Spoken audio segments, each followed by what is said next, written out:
নমস্কার বন্ধুরা, আমি পায়েল। আজকে যে বিষয়টা আমরা আলোচনা করব সেটা হচ্ছে ইউনিট 4-এর উপন্যাস তুঙ্গভদ্রার তীরে।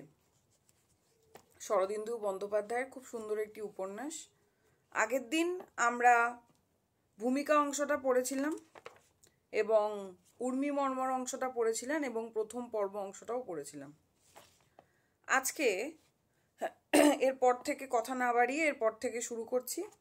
আপনাদের সামনে আশা করি বইটা রয়েছে এবং আমি পুরোটা পড়বো না, যেই যেই জায়গাগুলো বেশি ইম্পর্টেন্ট এবং প্রশ্ন আসে বা এসেছে সেই জায়গাগুলো আমি বলতে বলতে যাচ্ছি। দেখুন, 2 নম্বর, এই বইটাই হয়তো আপনাদের থাকবে যতদূর আমার মনে হয়। এই বইটার ছবিটা আপনারা একদম শুরুতেই দেখেছেন। আচ্ছা, 13 নম্বর পৃষ্ঠাতে 2 দেখুন, 2 বলে লেখা রয়েছে এবং আমি যেভাবে পড়েছি সেটা হচ্ছে খাতায় আমি বা বইয়ের মাথায় আমি লিখে নিয়েছি ঘটনাটা কি ঘটেছে। এখানে 2-এ আমি যেটা লিখেছি সেটা হচ্ছে দ্বিতীয় পরিচ্ছেদে, যেটা আমরা পাচ্ছি প্রথম পর্বে দ্বিতীয় পরিচ্ছেদ, সেটা হচ্ছে বিজয়নগরের ইতিহাস, দ্বিতীয় দেবরায়ের অন্যান্য বিবাহের উদ্দেশ্য কি ছিল এখানে আমরা পাবো, এবং কলিঙ্গ পত্তনে রাজকন্যার সঙ্গে বিবাহের ইতিবৃত্ত। আপনারা যদি না লেখা থাকে, যদি মনে হয়, আপনারা এটা লিখে নিন। এই কারণেই বলছি, কারণে এইভাবে যদি আপনারা প্রত্যেকটা অধ্যায় ধরে ধরে, পরিচ্ছেদ ধরে ধরে মাথার ওপর লিখে রাখেন, তাহলে কিন্তু ঘটনার ক্রমটা ধরতে অনেক সুবিধে হয়। এবং আমাদের এখন প্রশ্ন, সাজিয়ে লেখো প্রশ্ন প্রচুর পরিমাণে আসছে, যেখানে যদি ক্রমটা আমরা ঠিকভাবে না জানি তাহলে কিন্তু উত্তর করাটা আমাদের পক্ষে রীতিমতো অসম্ভব হয়ে দাঁড়ায়। তাই আপনারা একটা কাজ করুন, এরকমভাবে বইয়ের শুরুতে লিখে দিতে পারেন, বা আমি যেমন বইয়ের শুরুতে কিছুটা লিখেছি, খাতায় লিখেছি, এভাবে লিখে লিখে করেছি, সেভাবে বললাম। আচ্ছা, এইবার এই যে পরিচ্ছেদটা, এটা নিয়ে আমি খুব বেশি কিছু বলবো না, কারণ এটা পুরোটা ইম্পর্টেন্ট। এই সঙ্গম বংশীয় 2 ভাই থেকে হরিহর বুক্কোর কাহিনী, কিভাবে রাজ্যের ইতিহাস, কিভাবে এটা বিজয়নগর রাজ্য নাম পেল, এবং তার পরবর্তীকালে কি কি ঘটনা ঘটেছে, এবং কেন রাজা দেবরায় বিয়ে করতে যেতে পারছেন না, এই সমস্ত কিছু এখানে রয়েছে। এখানে প্রচুর পরিমাণে ইনফরমেশন রয়েছে, মন্তব্য যুক্তির প্রশ্ন রয়েছে। তাই এইটা আমি বলবো পুরোটা আপনারা খুঁটিয়ে পড়বেন। আপনারা নিশ্চয়ই উপন্যাসটা পড়বেন এবং এখানে আমি এত দাগিয়েছি, আমার বইতে পুরো দাগানো হয়ে গেছে, সুতরাং আমার আলাদা করে আমি আপনাদের কি বলবো। তাই পরবর্তী পরিচ্ছেদে যাচ্ছি। 3 নম্বর পরিচ্ছেদে দেখুন ঘটনাটা। বিবাহ সম্পর্কে 2 রাজকন্যাদের 2 রকম দৃষ্টিভঙ্গি আমরা এখানে পাবো, এটা একটা পয়েন্ট করেছি আমি। দ্বিতীয় পয়েন্ট করেছি মন্দোদরী ও চিপিটক মূর্তির পরিচয় এখানটায় পাবো। আর হচ্ছে মণিকঙ্কনা তুঙ্গভদ্রার জলে এখানে অর্জুন বর্মাকে দেখতে পাবেন। আমরা জানি উপন্যাসটা যারা যারা আমরা পড়েছি, ঘটনাটা আমরা জানি। তো এখানেই ঘটনাটা ঘটবে। এখানে দেখুন চিপিটক মন্দোদরীর প্রসঙ্গ আমি বলতে শুরু করছি, আপনারা দাগান। মণিকঙ্কনার কথা শুনিয়া কুমারী বিদ্যুৎমালা তাহার দিকে ফিরিলেন না, সম্মুখে চাহিয়া থাকিয়া অলস কণ্ঠে বলিলেন, কঙ্কনা তুই হাসালি, এই নাকি বিয়ে? এ তো রাজনৈতিক দাবা খেলার চাল। দাগান, কে বলছে? আচ্ছা, এরপরে কিছুটা নেমে আসুন। দেখুন আবার রয়েছে, মণিকঙ্কনা হাসি হাসি মুখে কিছুক্ষণ চাহিয়া রহিল, তারপর বিদ্যুৎমালার বাহুর উপর হাত রাখিয়া বলিল, মহারাজ দেবরায় 3টি রানী আছে, তুই হবি চতুর্থী। তাহলে কটা রানী আছে এখানে আমরা ইনফরমেশন পেলাম? 3টে, এবং বিদ্যুৎমালা হবে হচ্ছে চতুর্থী। এরপরে আবার তার নিচে দেখুন কি রয়েছে। মণিকঙ্কনা বলিল, আমার ভালো লাগছে না, মন্দও লাগছে না, রাজাদের অনেকগুলো রানী তো হবেই, ঠিক আছে। তারপর বিদ্যুৎমালা বলছে, আমি শুনেছি রামচন্দ্রের একটিই সীতা ছিল। কে এই কথাটা বলছেন? দাগাতে হবে। মণিকঙ্কনা হাসিল, সে তো ক্রেতা যুগের কথা, কলিকালের মেয়ে সস্তা, তাই পুরুষেরা যে যত পারে বিয়ে করে, যেমন অবস্থা তেমনি ব্যবস্থা। দাগাতে হবে। তারপরে একটু নিচের দিকে নেমে আসুন। দেখুন মণিকঙ্কনা কলস্বরে হাসিয়া উঠিল। ঠিক তার পরের লাইনটা দেখুন, বিদ্যুৎমালা বলিলেন, যাচ্ছি। প্রাণদণ্ডে দণ্ডিত নিরাপরাধ মানুষ যেমন বদ্ধভূমিতে যায়, আমিও তেমনি যাচ্ছি। যে স্বামীর 3টে বউ আছে তাকে কোনোদিন ভালোবাসতে পারবো না। কে বলছে? কার এই ধরনের চিন্তাভাবনা? বিদ্যুৎমালার। এরপরে নেক্সট পেজে দেখুন, বেশ কিছুটা নেমে অতঃপর ছাদের ওপর এক বিপুলকায়া রমণীর আবির্ভাব ঘটিল। এই রমণীর বৈশিষ্ট্যটা এখানে রয়েছে, আপনারা পড়ে নেবেন। আলু থালু বেশ, হাতে একটি রূপার তাম্বুল কলঙ্ক। সে আসিয়া থপ করিয়া রাজকন্যাদের সম্মুখে বসিল, প্রকাণ্ড হাই তুলিয়া তুলি দিল, বলিল নম দারু ব্রহ্ম। নেক্সট প্যারাতে দেখুন মণিকঙ্কনা বিদ্যুৎমালাকে ঠিক তার পরে দেখুন আছে, বলছে কলিঙ্গের উত্তরে ওড্রদেশ, মন্দোদরী সেই ওড্রদেশের মেয়ে। এখান থেকে দাগান আপনারা মোটামুটি এই প্যারাটা পুরোটাই, কারণ এখানে মন্দোদরী সম্পর্কে বলা রয়েছে, যে মন্দোদরী সম্পর্কে বলা রয়েছে। তারপর দেখুন এখানে দিয়েছে 18 বছর পূর্বে সে বিদ্যুৎমালার ধাত্রীরূপে এসেছিল, মানে পুরোপুরি মন্দোদরী কে বিদ্যুৎমালার এবং উপন্যাসে কেন তাকে দেখানো হচ্ছে কি বিশেষে, সেখানটা আমরা এটা পাবো, এটা কিন্তু দেখতে হবে। এরপর দেখুন একটু নিচে নেমে বিদ্যুৎমালা উদ্বেগ ভরে চক্ষে, দেখুন এই জায়গাটা রয়েছে, চক্ষে মন্দোদরীকে নিরীক্ষণ করিয়া বলিলেন, এমন করে না ঘুমিয়ে ঘুমিয়ে কদিন বাজবি মন্দা। মন্দোদরীকে বলছেন মন্দা। তারপরে দেখুন একদম নিচে যেখানে পান খাওয়ার প্রসঙ্গ আসছে, সেখানে হচ্ছে এখান থেকে দাগান মন্দোদরী প্রচুর পান খান এবং মাতুল চিপিটক মূর্তি তাম্বুল রসিক, বস্তুত যে পানের বাটিটি মন্দোদরীর সম্মুখে দেখা যাইতেছে তাহা মাতুল মহাশয়ের, মানে নিজের পানের বাটা শেষ করে এবং মামার পানের বাটায় হাত দিয়েছে। এরপরে দেখুন পরের লাইনে বাটায় পান ছাড়াও চুন, গুয়া, কেয়াক্ষয়ের এই যে নামগুলো রয়েছে, কি কি দেওয়া রয়েছে পানে, এগুলো কিন্তু পরপর মনে রাখতে হবে। চুন, তারপরে হচ্ছে গুয়া, তারপরে হচ্ছে কেয়াক্ষয়, তারপরে মৌরি, তারপর এলাচ, তারপর দারচিনি, এরকমভাবে আগে পিছে করে দিয়ে দিতে পারে। নেক্সট পেজ 17 নম্বর পৃষ্ঠায় মণিকঙ্কনা বলিল, আচ্ছা মন্দোদরী, তোকে তো আমরা জন্মে অবধি দেখছি, কিন্তু তোর রাবণকে তো কখনো দেখিনি। তোর রাবণের কি হলো? এখানে কে কথাটা বলছে, কাকে বলছে, আমরা বুঝতেই পারছি কাকে বলছে। কে বলছে? মণিকঙ্কনা বলছে। এবং এখানে রাবণের প্রসঙ্গ আমরা পেলাম প্রথমে, রাবণের প্রসঙ্গ কিন্তু টেনে আনলেন হচ্ছে মণিকঙ্কনা। এরপর দেখুন মন্দোদরী মাথা নাড়িয়া বলিল, না, তার নাম ছিল কুম্ভকর্ণ। তাহলে কুম্ভকর্ণের কথা আমরা জানলাম মন্দোদরীর মুখে। এরপরে দেখুন আবার বিভীষণ বলছে, বিভীষণের কথা বলছে হচ্ছে বিদ্যুৎমালা। বলছে বিদ্যুৎমালা বলিলেন, তাহলে তোর এখন শুধু বিভীষণ বাকি? তাহলে এখানে রাবণের কথা পাচ্ছি, কুম্ভকর্ণের কথা পাচ্ছি, বিভীষণের কথা পাচ্ছি। ঠিক আছে, নেক্সট একদম এই পৃষ্ঠার শেষের দিকে দেখুন, চিপিটক মূর্তি মহাশয়ের কণ্ঠস্বর যেমন সূক্ষ্ম, তাহার চেহারাটিও তেমনি নিরতিশয় ক্ষীণ। তাহাকে দেখিলে গঙ্গা ফড়িংয়ের কথা মনে পড়িয়া যায়। সারা গায়ে কেবল লম্বা একজোড়া ঠ্যাং, আর যাহা আছে তাহার নামমাত্র। দাগান নেক্সট পেজ, একদম লাস্ট লাইনটা দেখুন, বিদ্যুৎমালাকে কি বলিল, মালা দেখ তো ওই জলের ওপর কিছু দেখতে পাচ্ছিস, বলিয়া উত্তর দিকে অঙ্গুলি নির্দেশ করিলেন। কোন দিকে? উত্তর দিকে। এটা দক্ষিণ দিকে, পূর্ব দিকে অনেক কিছু দিয়ে দিতে পারে, আমাদের মনে রাখতে হবে এটা কিন্তু উত্তর দিকে হবে। 4 নম্বরে আসছি। 4 নম্বরের ঘটনাটা হচ্ছে বলরামের তুঙ্গভদ্রার জলে সাঁতার এবং অর্জুন বর্মাকে সে উদ্ধার করবে, ফার্স্ট। সেকেন্ড হচ্ছে রসরাজ মহাশয়ের দ্বারা অর্জুন বর্মার চিকিৎসা। এবং এখানে আমরা দেখতে পাবো মকরমুখী নৌকাতে ছিলেন হচ্ছে সাঁতারু যে বলরাম, সে ডুবন্ত ব্যক্তিকে বাঁচাচ্ছে। এখানে থার্ড প্যারাতে আসুন। তারপর শঙ্খধ্বনি করিতে করিতে মণিকঙ্কনা আবার ছাদে উঠিয়া গেল। সে শঙ্খ আনিবার জন্য নিচে গিয়াছিল।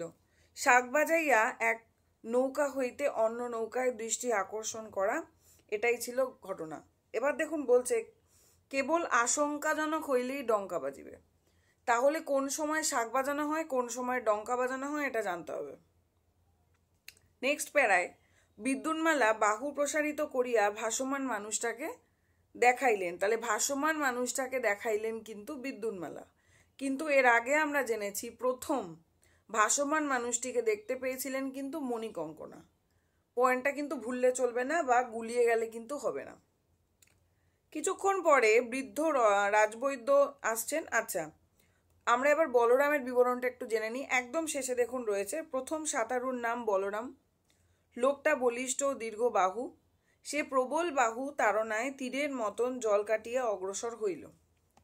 এরপরে দেখুন এখানেই রয়েছে লোকটি চতুর, পরের পেজে রয়েছে দেখুন, লোকটি চতুর, কি করিয়া মজ্জমানকে উদ্ধার করিতে হয় তাহা সে জানে। মজ্জমান লোকের হাতের কাছে যাইলে সে উন্মত্তের ন্যায় মানে ধরতে যায়, জড়িয়ে ধরতে যায়, তার ফলে কিভাবে তাকে আনতে হবে সেটা সে জানে। এই জায়গাটা পড়তে হবে। নেক্সট দেখুন, বলরাম ফিরিয়া আসিতেছে এবং তাহারা 5-6 হাত ব্যবধানে মজ্জমান লোকটি তাহার অনুসরণ করিতে। কতটা ব্যবধানে? 5-6 হাত দাগাতে হবে। এবং যেই অদৃশ্য সূত্রে তারা যেন আবদ্ধ হইয়া রয়েছে, সেটা পরবর্তীকালে আমরা কি জানি, সেই বাঁশের দণ্ড। এরপরে এর নিচের দিকে আসুন, একদম 1, 2, 3টে প্যারার পরে দেখুন, মণিকঙ্কনা জিজ্ঞেস করছে কিন্তু বেঁচে আছে তো, বিদ্যুৎমালা নয়। তারপরে বলছে আজ্ঞে বেঁচে আছে। আচ্ছা, নেক্সট পৃষ্ঠায় দেখুন, এখানে আমরা ময়ূরপঙ্খী নৌকার কথা জানতে পারবো। এই প্যারাটা পুরোটা পড়তে হবে। ময়ূরপঙ্খী নৌকায় 2টি ঘর, 2টি রইঘর, কে কোথায় থাকে ইত্যাদির বর্ণনা এখানে পড়তে হবে। নেক্সট দেখুন, পরের প্যারায় বলরাম হাত জোর করিয়া বলিল, দাসের নাম বলরাম কর্মকার। বলরাম কর্মকার, আমি বঙ্গদেশের লোক, তাই ভালো সাঁতার জানি। জায়গাটা দাগাবেন। এরপর দেখুন, তার 2 লাইন পরেই রয়েছে, ছাদ পাটাতন হইতে বেশি উচ্চ নয়, মাত্র 3 হাত। কত হাত? 3 হাত। ছাদে উঠিবার 2 ধাপ তক্তার সিঁড়ি আছে। কত ধাপ তক্তার সিঁড়ি? 2 ধাপ। দাগাতে হবে। তার পরের প্যারা, তার পরের লাইনে দেখুন, অর্ধদণ্ড কাটিতে না কাটিতে যুবক ধীরে ধীরে চক্ষু মেলিল। তাহলে কত দণ্ডে মানে চোখ মেলিল? অর্ধদণ্ড কাটতে না কাটতেই চোখ মেলল। 2 ঘন্টা বা 1 ঘন্টায় কিন্তু নয়। এরপর দেখুন, এর নিচে রয়েছে, আচ্ছা, ডিঙি মকরমুখী নৌকার দিকে চলিয়া গেল। আচ্ছা, সময়টা কি ছিল? শুক্লা ত্রয়োদশী, মনে রাখতে হবে। শুক্লা ত্রয়োদশী, আকাশে চাঁদ আছে। এরপর দেখুন, নেক্সট পেজে দেখুন, রসরাজ মহাশয় উৎফুল্ল স্বরে বলিলেন, কোহলের মতো তেজস্কর ওষুধ আর আছে? পরিশ্রুত সুরাসার, সাক্ষাৎ অমৃত। 1 ফোঁটা মুখে পড়লে 3 দিনের বাসি মরা শয্যায় উঠে বসে। কদিনের? 3 দিনের, 4 দিনের বা 5 দিনের নয়। নেক্সট 5 নম্বরে দেখুন, 5 নম্বর ইয়েতে আসুন, পরিচ্ছেদে আসুন, একদম প্রথম লাইন দাগাবেন। আচ্ছা, আগে আমি একটু এখানে খাতায় লিখেছি সেটা বলে দিই। 5 নম্বরে যেটা রয়েছে সেটা হচ্ছে চিপিটকের প্রকৃতিগত পরিচয় আমরা এখানে জানতে পারবো। বিবাহ সম্পর্কে কি নিয়ম ছিল, দাক্ষিণাত্যে বিবাহের নিয়ম ছিল সেটা আমরা জানতে পারবো। এবং কলিঙ্গ দেশের রীতি কি ছিল সেটাও আমরা জানতে পারবো। এবং এখানে আমরা এটাও জানতে পারবো যে চিপিটক মহাশয়ের ইচ্ছে কি ছিল। এখানে চিপিটকের কাহিনী জানবো। আচ্ছা, প্রথম লাইন দেখুন, শুক্লা ত্রয়োদশীর চাঁদ মাথার উপর উঠিয়াছে, নৌকা 3টি সঙ্গম ছাড়াইয়া তুঙ্গভদ্রার খাতে প্রবেশ করলো। আমি কেন এটা দাগাতে বলছি, হতে পারে এই প্রথম লাইনটা দিয়ে জিজ্ঞেস করা হলো যে এটা কোন পরিচ্ছেদ থেকে দেওয়া হয়েছে, তাই এটা দাগান। এরপরে দেখুন, এখানটা বিশেষ সেরকম কিছু ইনফরমেশন নেই, জাস্ট পড়ে যেতে হবে। পরের পৃষ্ঠায় 22 নম্বরে দেখুন, চিপিটক মূর্তির গঙ্গা ফড়িংয়ের ন্যায় আকৃতির কথা পূর্বে বলা হইয়াছে। এখান থেকে দাগাতে হবে একদম পুরো প্যারাটা। একদম শেষে দেখুন লেখা রয়েছে, শ্যালক মহাশয়ের নাকটিও ছিল চিপিটকের ন্যায় চ্যাপ্টা। অর্থাৎ তার চিপিটক নামটা কেন হলো, এই প্যারাটা পড়লে আমরা বুঝতে পারবো। ঠিক তার পরের প্যারাতে দেখুন যে সে ভগিনীকে বিয়ে করতে চেয়েছিল এবং কেন বা দাক্ষিণাত্যের রীতিকে, এটা কিন্তু এখানে রয়েছে। দেখুন রয়েছে, দাক্ষিণাত্যে উপনিবিষ্ট আর্য জাতির মধ্যে সম্ভবত দ্রাবিড় জাতির সহিত ঘনিষ্ঠ সম্পর্কের ফলে একটি বিশেষ সামাজিক নীতি প্রচলিত ছিল। সেটা কি? মাতুলের সহিত ভাগিনের বিবাহ ইত্যাদি। আচ্ছা, একদম এই প্যারারই লাস্টে দেখুন রয়েছে, চিপিটক মূর্তি একবার তার ভগিনীর কাছে কথাটা উত্থাপন করিয়াছিলেন, শুনিয়া রাজমহিষী হাসিয়া গড়াইয়া পড়িলেন, বললেন, এ কথা অন্য কারোর কাছে বলো না। এ রাজমহিষীর কথা কিন্তু আমরা এখানে একটা জায়গাতেই পাচ্ছি, কিন্তু এটা খেয়াল রাখতে হবে। তাহলে এই উক্তিটা কে করলেন? রাজমহিষী। নেক্সট পেজে দেখুন, স্ত্রীলোকের কাছা দিয়া কাপড় পরার মতো ইহা তাহাদের কাছে কৌতূহল মানে কৌতুকজনক ব্যাপার, এর বেশি নয়। আচ্ছা, তারপরে যতক্ষণ শ্বাস ততক্ষণ আস, এই নিঃশ্বাস মানে যতক্ষণ শ্বাস ততক্ষণ আস, এটা কার মনে হয়েছে? চিপিটক মূর্তির। মানে সে হাল ছাড়তে চায় না কিছুতেই। 6 নম্বরে দেখুন, বলরাম নম্বরে যেটা হচ্ছে সেটা হচ্ছে বলরাম অর্জুন বর্মার একের অন্যের কাছে নিজের পরিচয় দান করছে, যে বলরাম তার কাহিনী এবার বলবে, সে কি কোথা থেকে এসছে কি, এবং অর্জুন বর্মাও সেটা জানাবে। তো এখান থেকে আমরাও জানতে পারবো এবং বলরামের জীবনের ইতিহাসও আমরা জানতে পারবো। তাহলে আমরা ছোট করে লিখে রাখতে পারি যে এখানে বলরাম এবং অর্জুন বর্মার তাদের পূর্ব জীবনের কাহিনী বলছেন। ঠিক আছে, দেখুন প্রথমে দাগান, ওদিকে মকরমুখী নৌকায় সকলে ঘুমাইয়া পড়িয়াছিল, কেবল দুইজন রাত প্রহরী নৌকার সম্মুখে ও পিছনে জাগিয়া বসিয়াছিল, আর জাগিয়াছিল বলরাম কর্মকার আর জলধৃত যুবক, অর্থাৎ বলরাম। জলধৃত যুবক হচ্ছে অর্জুন, তাহলে এখানটা দাগাতে হবে। নেক্সট প্যারায় যান, বলরাম যে যুবককে প্রশ্ন করছে তাহা কেবল কৌতূহল প্রণোদিত নয়, অনাহুত অতিথির প্রকৃত পরিচয় জানাও তার উদ্দেশ্য। খুব গুরুত্বপূর্ণ লাইন, মন্তব্য যুক্তি ভেবে আসতে পারে। এই বিষয়ে বুদ্ধিহীন চিপিটক মূর্তি বুদ্ধিমান বলরামের মনোভাব এই প্রকার। এটা দিতে পারে যে চিপিটক মূর্তি বুদ্ধিমান বলরামের মনোভাব একই প্রকার, কোন বিষয়? 4টে অপশন দিয়ে দিল, ওটা কিন্তু আপনাদেরকে চিনতে হবে কোনটা। নেক্সট প্যারায় দেখুন, এবার পরিচয় দিচ্ছে অর্জুন বর্মা, যে আমার নাম হচ্ছে অর্জুন বর্মা, কোথা থেকে আসছে পরে একদম নিচে পাবেন, গুলবর্গা থেকে। এবং এই জায়গাটা পুরো পড়বেন যে সে কিভাবে ভীমা নদীতে ঝাঁপ দিয়েছে, কেন হয়েছে। এটা আমি আর পড়ছি না, পড়ে শুধু শুধু সময় নষ্ট করে লাভ নেই। আপনারা যখন পড়বেন আপনারা দাগিয়ে নিন, এরপরে যখন পড়বেন এই জায়গাগুলো আরো ভালো করে পড়বেন। আচ্ছা, নেক্সট পেজে আসুন, 24 নম্বর পৃষ্ঠা, একদম শেষের একটু আগে দেখুন। হ্যাঁ, মাঝে কয়েক বছর রাজা গণেশ সিংহাসনে বসেছিলেন। কোন রাজার কথা পাচ্ছি? রাজা গণেশ। নেক্সট প্যারায় আসুন, ওরা বড় অত্যাচারী, বড় নৃশংস।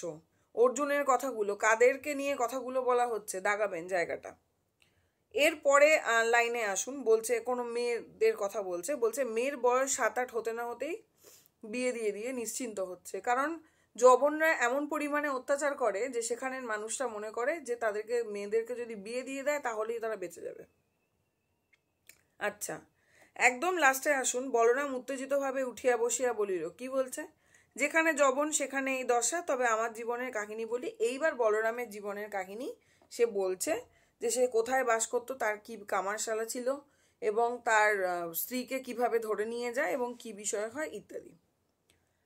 আচ্ছা, বউটা মুখরা ছিল ইত্যাদি বিষয়গুলো আমরা জানতে পারবো, খুব বেশি ইনফরমেশন এখানে নেই। এবং দেখুন এর পরে আছে, কলিঙ্গের দক্ষিণ কোণে কলিঙ্গ পত্তনে এসে আবার নতুন করে কামারশালা ফেলে বসলাম। আচ্ছা, একদম শেষে আসুন, 25 নম্বর পৃষ্ঠায়, বলরামের কথা বলিবার ভঙ্গি হইতে মনে হয় সে জীবনে অনেক দুঃখ পাইয়াছে, কিন্তু দুঃখ বস্তুটাকে সে বেশি আমল দেয় না। একদম শেষে দেখুন, ছেলেটার কতই বা বয়স হইবে? 21-22। কোন ছেলের? অর্জুন বর্মার বয়স মনে করলো হচ্ছে বলরাম 21-22 হবে, অর্থাৎ অর্জুন বর্মা মনে করছে তার থেকে 10 বছরের ছোট হবে। তাহলে বলরামের বয়সটাও আমরা বুঝতে পারছি কত। 7 নম্বরে আসুন, 7 নম্বরে যে ঘটনাটা সেটা হচ্ছে, চিপিটক মূর্তি অর্জুন বর্মাকে জেরা ও রসরাজ কবিরাজের কাছে হেনস্থা করছে। এছাড়া কি, অর্জুন বর্মা লাঠি বলরামের হাতে যাচ্ছে এবং কেন সে লাঠি নিয়ে এসছে সেই রহস্য ফাঁস হচ্ছে। এবং আরেকটা খুব গুরুত্বপূর্ণ বিষয় আমরা এখানে দেখব, সেটা হচ্ছে বিদ্যুৎমালার স্বপ্ন দেখছে। 7, দেখুন কোন কোন দৃশ্যে স্বপ্ন দেখছে এটাও কিন্তু মনে রাখতে হবে। মকরমুখী, ময়ূরমুখী, হাঙরমুখী নৌকার কথা এখানে আমরা জানছি। আচ্ছা, সঙ্গে দেশজ্ঞ আরকাঠি প্রথম প্যারার পরেই দেখুন রয়েছে, তাহার নির্দেশে হাঙরমুখী নৌকাটি সর্বাগ্রে চলিল, তারপর ময়ূরমুখী, তারপর ভর। কে আগে চললো, কে পরপর চললো মনে রাখতে হবে। আচ্ছা, নেক্সট দেখুন, ওইখানেই দেখুন লাস্টে আছে, কখনো দাঁড় টানিয়া কখনো পাল তুলিয়া নৌকা তিনটি ভুজঙ্গ প্রয়াত গতিতে স্রোতের বিপরীত মুখে অগ্রসর হইল। ভুজঙ্গ প্রয়াত দাগাতে হবে, এই জায়গাটা দাগাবে, কোন গতিতে, ঠিক আছে, দাগাতে হবে। নেক্সট দেখুন, চিপিটক মূর্তি যদি সাক্ষী গোপাল, কার কথা বলা হয়েছে? সাক্ষী গোপাল। ছোট্ট ছোট্ট জায়গা দাগাতে বলছি, শূন্যস্থান হিসাবে আসতে পারে, যে কোনোভাবে চলে আসতে পারে, যেন ভুল না হয়। 26 নম্বর পৃষ্ঠাতেই পাওয়া যাচ্ছে, একদম লাস্টের আগের প্যারা, অর্জুন 200 সহস্র প্রহরী সহ ডিঙিতে চড়িয়া ময়ূরপঙ্খী নৌকায় চলিয়া গেল। কতজন সহস্রী নিয়ে মনে রাখতে হবে। আচ্ছা, সে দেখিল বাঁশের দুটি মানে লাঠিটা দেখে তারা কতটা পরিমাণ, 6 হাত লম্বা, গাঁটগুলি হচ্ছে ঘন সন্নিবিষ্ট, দুই প্রান্তে পিতলের তারের শক্ত বন্ধন, যেমন দৃঢ় তেমনি লঘু, দাগাতে হবে। নেক্সট পেজে দেখুন, বৃদ্ধ রসরাজ একখানি পুঁথি, বোধ হয় সুশ্রুত সংহিতা, দাগান, পুঁথিটার নাম কি, চোখের নিকট ধরিয়া পাঠ করিবার চেষ্টা করিতেছেন। আচ্ছা, এর পরে যে ঘটনাটা ঘটবে সেটা জাস্ট গল্পের মতন বলছি। এখানে যেটা ঘটবে যে এরপরে অর্জুন বর্মাকে নিয়ে আসা হবে এবং তাকে জেরা করার চেষ্টা করা হবে। ত্রিপিটক মূর্তি ভাববে, মানে বোঝানোর চেষ্টা করবে যে না, এ খারাপ লোক বা কিছু। অর্জুনের পিতার নাম কি এভাবে জিজ্ঞেস করবে। তারপরে দেখা যাবে অর্জুনের পিতার নাম অর্জুন বর্মা তো বলতে পারবে, কিন্তু যিনি পরীক্ষা করতে এনেছেন অর্থাৎ ত্রিপিটক, তিনি নিজেই জানেন না। ঠিক আছে, এই বিষয়টা ঘটবে। এখানে খুব বেশি প্রশ্ন নেই। নেক্সট পেজে দেখুন, 28 নম্বর পৃষ্ঠাতে একদম লাস্টে, সহসা হাঙরমুখী নৌকা হইতে মৃদঙ্গ মন্দিরার নিক্কণ ভাসিয়া আসিল, দাগান।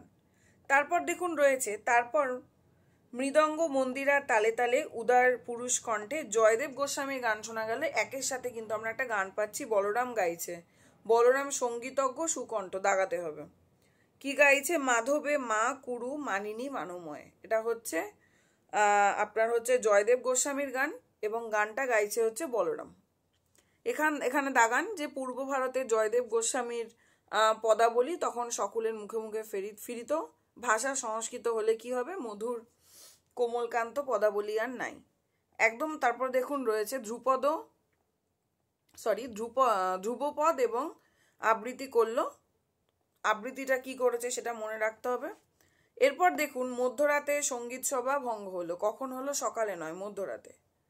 এবং লাস্টে রয়েছে, দুই রাজকন্যা মধ্যে একজন স্বপ্ন দেখিলেন। কে দেখিলেন? বিদ্যুৎমালা স্বপ্ন দেখছে। এখানে আমরা জানি কি স্বপ্ন দেখছে, এখানে পাবো। এরপরে 8-এ আসুন। 8 নম্বরে দেখুন, বিজয়নগরের হেমকূট পাহাড়ের আলো দর্শন, রাজকন্যাদের মনে অজানিতের ভয়। এখানে কি হচ্ছে দেখুন, শুষ্ক উষরতার ফাঁকে ফাঁকে একটু হরিদাবা ক্ষুদ্র ক্ষুদ্র গ্রাম, দাগান। প্রথম লাইন বা এরকম লাইন খুব ইম্পর্টেন্ট, দিয়ে দিতে পারে। এখান থেকে খুব বেশি প্রশ্ন আমরা সেরকম ভাবে পাচ্ছি না। হেমকূট পাহাড়ের কথা জানতে পাচ্ছি এবং তাদের মধ্যে একটা ভয় কাজ করছে, কারণ তারা যেখানে আসছে সেখানের পরিবেশ কেমন এবং তারা প্রায় পৌঁছেই গেছে, কি হবে, এই বিষয়টা কিন্তু আমরা এখানে দেখতে পাবো। ঠিক আছে, এরপরে দেখুন, এখানে খুব বেশি প্রশ্ন নেই, একদম মাঝখানে আপনারা খুঁজে পাবেন কিনা জানি না। 30 নম্বর পৃষ্ঠাতে, বিদ্যুৎমালার ইন্দিবর নয়নে শুষ্ক উৎকণ্ঠা, জীবন এত জটিল কেন। এইবার ঘটনাটা হচ্ছে, একবার প্রশ্ন এসেছিল সম্ভবত আগের বার, যে বিদ্যুৎমালার উক্তিগুলো পরপর উক্তি মানে তার যে অনুভূতি, তার যে ফিলিংস, সেগুলো পরপর দেওয়া ছিল এবং সাজিয়ে লিখতে বলা হয়েছিল। তাহলে আমাদের কিন্তু ওইভাবে পড়তে গেলে পুরো ভালো করে খুঁটিয়ে বিষয়টাকে জানতে হবে। আচ্ছা, মালা পশ্চিম দিকে চেয়ে দেখ, কিছু দেখতে পাচ্ছিস? সেখানে আমরা দেখব যে সে হেমকূট পর্বত দেখা যাচ্ছে। এরপরে পর্বতটা কেন দেখা যাচ্ছে এর বিবরণ নিচে রয়েছে। বিজয়নগরের হেমকূট নামে পাহাড়ের চূড়া আছে 31 নম্বর পেজের শেষে, এবং সেখানে কেন হেমকূট পর্বত রয়েছে, কি বৃত্তান্ত, এই জায়গাটা দেখে নেবেন। 9 নম্বর দেখুন, 9 নম্বরে যেটা ঘটছে, রাজকন্যাদের বিজয়নগরের কিল্লাঘাটে পৌঁছানো এবং কিল্লাঘাটে তারা যাচ্ছে এবং এখানে ঝড় হচ্ছে, ঝড়ের পরে কি ঘটনাটা ঘটছে ইত্যাদি আমরা পাবো। তাহলে এখানে ঝড় দৃশ্য, এখান থেকে বেশ কিছু ইনফরমেশন আমরা মোটামুটি দেখব। প্রথম লাইন দাগান, পরদিন অপরাহ্নে নৌকা 3টি বিজয়নগরের নিকটবর্তী হইল। কোন পরিচ্ছেদে রয়েছে দাগাতে হবে, জানতে হবে। এবং প্রথম লাইন, তারপরে নেক্সট প্যারাটাই পুরোপুরি দাগান, নদীর উত্তর তীর থেকে সৈন্যাবাস পর্যন্ত। পরবর্তী দেখুন ইনফরমেশন আছে, নগরীর বহিঃপ্রকাশের বেদ ছিল 30 কোষ। এরপরে এখানে দেখুন নগরীতে তারা পৌঁছচ্ছে এবং কিসের মধ্য দিয়ে পৌঁছচ্ছে, কি কি দোকান রয়েছে, সেখানে রাস্তাটা কতটা প্রশস্ত, কতটা দৈর্ঘ্যে, কতটা প্রস্থে, এই বিবরণগুলো কিন্তু আমাদেরকে মনে রাখতে হবে। আচ্ছা, এরপর দেখুন, মানে এই প্যারাটা খুব ইম্পর্টেন্ট। নেক্সট দেখুন, কিল্লাঘাটের কথা রয়েছে, শুধু স্নানের ঘাট নয়, খেয়া ঘাটও। এই ঘাট হইতে সিধা উত্তরে অন্দেগুন্দি, এর অনেগুন্দি, অনয়কার গয়রসু নয়দরসী, অনেগুন্দি দুর্গে পারাপার হওয়া যায়। কোন দুর্গের কথা রয়েছে? দাগান।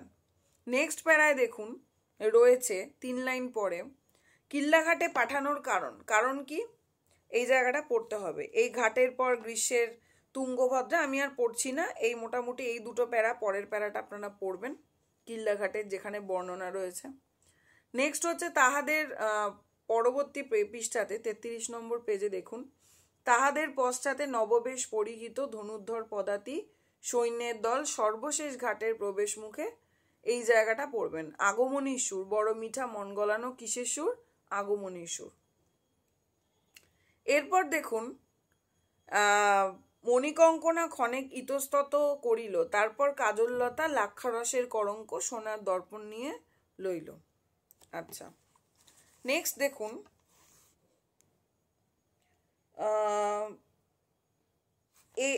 এইখানেরই একদম শেষে দেখুন 33 নম্বর পেজেরই একদম লাস্টে দেখুন, ময়ূরপঙ্খী নৌকার ছাদে মন্দোদরী চিপিটক ছিলেন। কারা কারা ছিলেন? কি হলো? ছিটকাইয়া নদীতে পড়িলেন, পাটাতনের ওপর বিদ্যুন্মালা শূন্যে উৎক্ষিপ্ত হইয়া মত্ত জলরাশির মধ্যে অদৃশ্য হইয়া গেল। এখানে আমরা দেখব এরপর অর্জুন বর্মাও ঝাঁপ দিচ্ছেন বিদ্যুন্মালাকে দেখে তাকে রক্ষা করার জন্য। 10 নম্বরে দেখছো আমরা দেখব ঝড় থেমে গেছে, এবং এখানে যেটা ঘটছে অর্জুন বর্মার বিদ্যুন্মালাকে উদ্ধার করছে, এবং এটা হচ্ছে কৃষ্ণপক্ষের রাত এবং দুজনের কথোপকথন। এখানেও আমরা দেখব কিন্তু যে কি হচ্ছে, তিনি জানাচ্ছেন, মানে অর্জুন বর্মা বলছেন যে তার জীবনী, ঠিক আছে। এখানে এই জায়গাটা মানে মোটামুটি গল্পের আকারে আপনারা দেখবেন। আচ্ছা, দুইজনে একসঙ্গে নিক্ষিপ্ত হলো, কেউ সাঁতার জানে না ইত্যাদি। এখানে খুব একটা গুরুত্বপূর্ণ ইনফরমেশন নেই। ইনফরমেশন বলতে এটুকুই রয়েছে, ঘটনাটা জানা, যে এখানে ঘটনাটা কি ঘটেছিল, কি কি বলেছিল, ঠিক আছে। এখানে কিছু ইনফরমেশন রয়েছে যে এখন কত রাত্রি, বোধ হয় প্রথম প্রহর শেষ হয়েছে, রাজকুমারী আপনার শরীর দুর্বল, আপনি শুয়ে থাকুন, পেজ নাম্বার 36। আচ্ছা, তার এখানে আবার তাকে স্বপ্ন দেখতে দেখা যাচ্ছে। তাহলে কোথায় কোথায় কোন কোন 1-এর 7, 1-এর 10 আমরা বিদ্যুন্মালাকে স্বপ্ন দেখতে দেখলাম। কি স্বপ্ন দেখছে? দেখতে হবে দ্বীপটা কেমন। 37 নম্বর পেজের প্রথমে রয়েছে দেখুন, দ্বীপ ক্ষুদ্র প্রায় গোলাকৃতি, তীরে নুড়ি ছড়ানো বালুবেলা, এই জায়গাটা দেখতে হবে। টিপটিপ পাখির কথা পাবো। 11 নম্বর পরিচ্ছেদ অবধি আজকে আমরা লাস্ট পড়বো, কারণ এভাবে অনেকটা লেন্দি হয়ে যাবে ভিডিওটা, আমাদেরকে অল্প অল্প করে শেষ করতে হবে। 11 পরিচ্ছেদে পাচ্ছি হচ্ছে বিদ্যুন্মালার কাছে অর্জুন বর্মা নিজের পরিচয় দিচ্ছে, গুলবর্গা তুঙ্গভদ্রার কাহিনী, পতনের কাহিনী ইত্যাদি। এখানে অর্জুনের ইতিহাস আমরা জানতে পারছি। এবার যখন ঘুম থেকে উঠছেন তিনি, তখন হচ্ছে 3য় প্রহর। এরপরে আমরা এখানে কাহিনীটা জানতে পারবো। অর্জুন কিছুক্ষণ হেটমুখে নীরব রহিল, তারপর ধীরে ধীরে বলিতে আরম্ভ করলেন। এই পুরো প্যারাটা খুব ভালো করে পড়তে হবে, এখানে কাহিনীটা বলছে। আগে যে কাহিনী বলেছে সেটা কিন্তু নয়, বাকিটা বলছে আর কি। তারপর দেখুন ইয়ের কথা বলছে, তার পিতার কথা বলছে, তার পিতার নাম কি ছিল এবং তিনি কি করতেন। বিদ্যা চর্চা করতেন, জ্যোতিষ ও গণিত বিদ্যায় তার পারদর্শিতা ছিল। আচ্ছা, অর্জুন এখানে আমরা মানে রাম বর্মার বিবরণ জানতে পাচ্ছি। অর্জুন বর্মা বলেন, আমার যখন 10 বছর বয়স তখন আমার মা মারা যায়। পিতার বিবাহ করেনি, আমি আর পিতা ছাড়া আমাদের গৃহে কেউ ছিল না। নেক্সট প্যারায় দেখুন, একদল বেদিয়ার কাছে গুপ্ত বিদ্যা শিখেছিলাম, যার ফলে কি হয়, এক দণ্ডে 3 ক্রোশ পথ অতিক্রম করতে পারি। এক দণ্ডে কতটা? 3 ক্রোশ। নেক্সট প্যারায় দেখুন, তারপর আজ থেকে 10-12 দিন আগে রাত্রি প্রহরে পিতার এক বন্ধু এলেন এবং কি ঘটনাটা ঘটলো এটা আপনার পড়তে হবে। আচ্ছা, এরপরে দেখুন মুসলমানেরা দুর্ধর্ষ যোদ্ধা। এরপরে রয়েছে রাত্রি যখন শেষ হয়ে আসছে তখন পিতা বললেন, অর্জুন আমার 50 বছর হয়েছে। কত বছর হয়েছে এখানে ইনফরমেশন আমরা পাচ্ছি? 50 বছর। কোষ্ঠী গণনা করে দেখেছেন, আয়ু শেষ হয়ে আসছে, ছেলেকে বাঁচানোর চেষ্টা করছেন তিনি। আচ্ছা, একদম 39 পেজের শেষে দেখুন, আমাদের গৃহ থেকে নদী প্রায় অর্ধ ক্রোশ দূরে। কতটা দূরে? এবং 40 নম্বর পেজে, অর্থাৎ এর একদম লাস্ট লাইনটা, অর্জুন নীরব হইল, বিদ্যুন্মালা নতমুখে শুনিতেছিল, চোখ তুলিয়া সম্মুখে চাহিলেন, চন্দ্রের প্রভা ম্লান হইয়া গিয়াছে পূর্বাকাশে শুকতারা দপদপ করিতেছে। পূর্বাকাশে শুকতারা দপদপ করিতেছে দাগাবেন। তাহলে এটা গেল হচ্ছে একদম আমাদের প্রথম পার্টটা গেল, প্রথম পর্ব গেল। এভাবে দ্বিতীয়, তৃতীয়, চতুর্থ রয়েছে। এভাবে আমরা একটু একটু করে বিষয়টাকে শেষ করব। সময় লাগছে এই কারণে, কারণ লাইন বাই লাইন ধরে ধরে খুঁটিয়ে বলতে গেলে একটা উপন্যাস পড়তে অনেকটা সময় লাগে, সেটা আপনারা জানেন। তাহলে এটা আপনারা ভালো করে পড়ে নেবেন। পড়ে যদি কোনো কোশ্চেন থাকে, যদি বুঝতে কোনো অসুবিধা হয় আমাকে জানাবেন। আজকে পর্যন্তই থাক। আমি নেক্সট দিন আবার দ্বিতীয় পর্ব থেকে শুরু করব। নমস্কার।